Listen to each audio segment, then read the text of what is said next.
আগে ভিডিওটা দেখবেন, পরে কমেন্ট করবেন, পরে শেয়ার করবেন, বুঝছেন? দেখেন ছোট মেয়ের আব্দুরা কইতাছে কি I love you, I love you, বুঝছেন?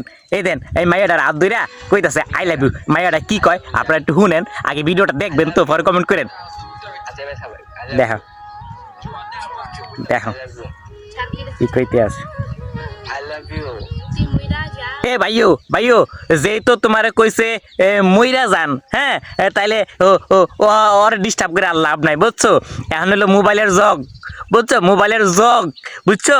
কোনো কিছু হইলে ভিডিও করে ছাইরা দাও, এতে কিন্তু অনেক সমস্যা হইবে, বুঝছো? হ্যাঁ তোমার যেহেতু কইছে মইরা যাইতে, তুমি কিন্তু তার কাছ থেকে সইরা যাইও, মইরা যাইও না, বুঝছো? তাইলে কিন্তু তোমার জন্য ভালো, তোমার ফ্যামিলির জন্য ভালো, বুঝছো? এই মেয়ের কথায় তুমি মরো না, তুমি ভালো থাকো ভাই, ভালো থাকো। যেহেতু তোমার হাই হেঁটেও কয়ে দিছে, তুমি তাহলে সরে যাও, মরে যাও না, হ্যাঁ।